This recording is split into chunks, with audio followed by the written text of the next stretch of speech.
Audio Jungle.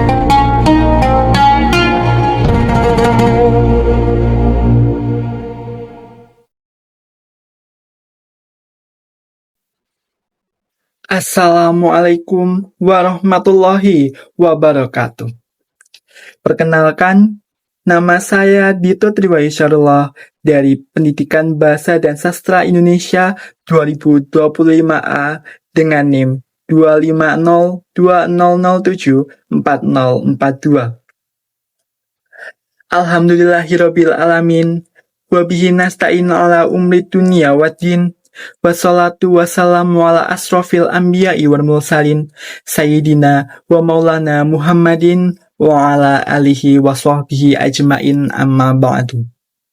Yang terhormat Bapak Hakim Amral Hukmi SPD MPD selaku dosen pengampu pendidikan agama Islam kode AI 057 dan teman-teman seperjuangan saya yang saya cintai dan saya banggakan.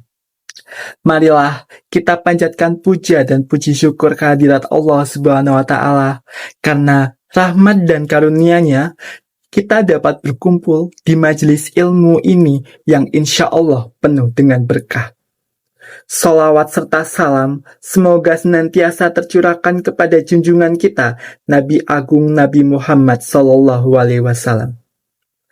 Teman-teman, seringkali kita mendengar istilah iman, Islam, dan ihsan.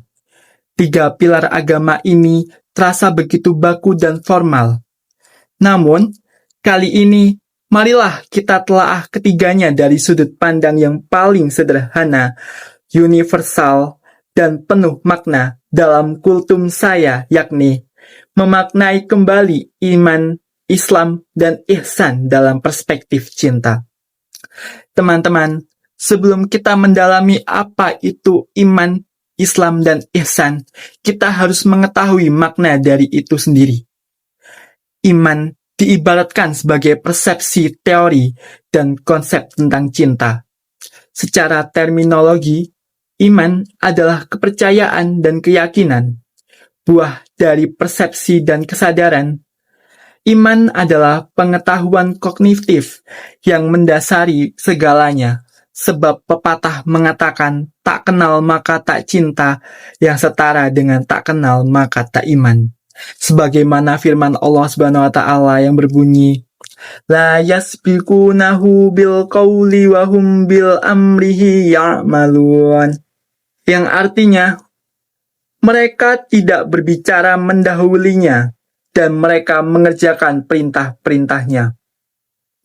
Dalam perspektif cinta, orang yang beriman diibaratkan sebagai seorang yang jatuh cinta.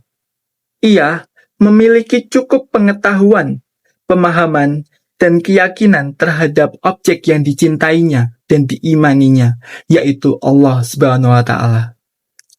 Aktualisasi iman tercermin dalam bangunan rukun iman yang 6, yaitu membangun persepsi dan sikap yang benar terhadap Allah, Sang Pencipta, takdirnya, dan produk-produknya, yaitu malaikat, para nabi, kitab suci, hari akhir. Teman-teman, kali ini kita akan menginjak kepada pembahasan Islam. Islam sendiri secara etimologi berarti penyerahan diri. Dalam konteks cinta, Islam adalah simbol ketaatan mutlak sebagai konsekuensi logis dari iman dan cinta. Karena cinta adalah ketaatan. Ia adalah bentuk ekspresi simbolik dari iman. Sebagaimana firman Allah Subhanahu wa Ta'ala yang berbunyi, Qul in kuntum tuhibbunallaha fattabi'uni yuhibbukumullahu wa yaghfir lakum dunubakum. Yang artinya, katakanlah wahai Nabi Muhammad, jika kamu mencintai Allah, ikutilah aku. Niscaya Allah akan mencintaimu dan mengampuni dosa-dosamu. Dalam implementasinya, Islam dapat dilakukan dengan pernyataan komitmen verbal seperti syahadat, ikatan emosional seperti sholat dan zakat, serta empati spiritual seperti puasa.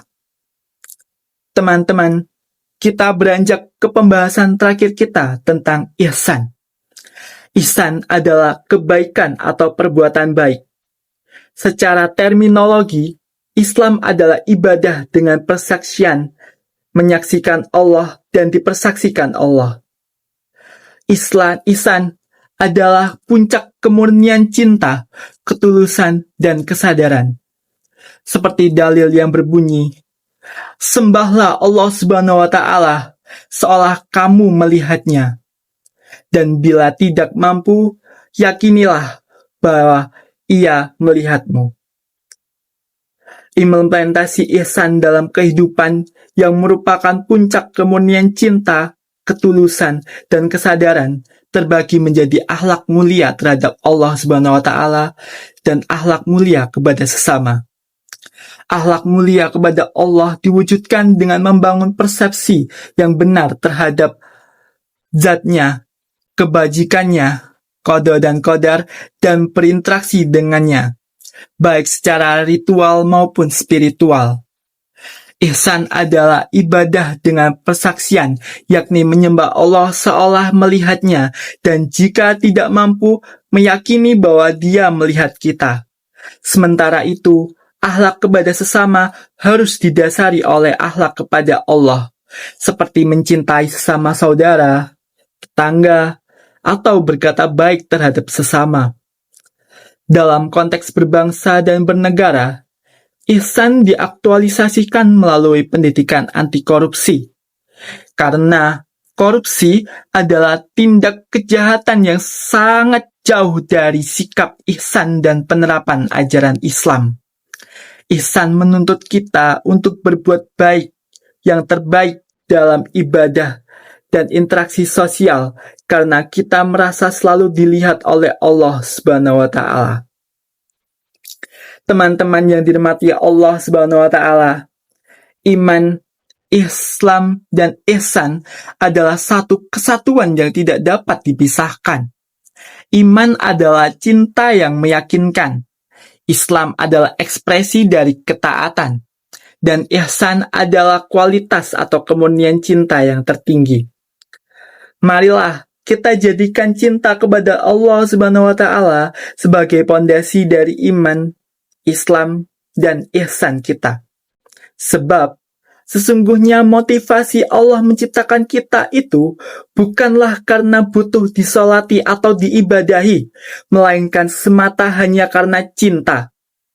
Semoga kita semua diberikan kekuatan untuk mengaktualisasikan iman, Islam, dan ihsan dalam setiap aspek kehidupan kita, demi mencapai derajat muhsinin, yaitu orang-orang yang berihsan dan dicintai oleh Allah Subhanahu wa Ta'ala.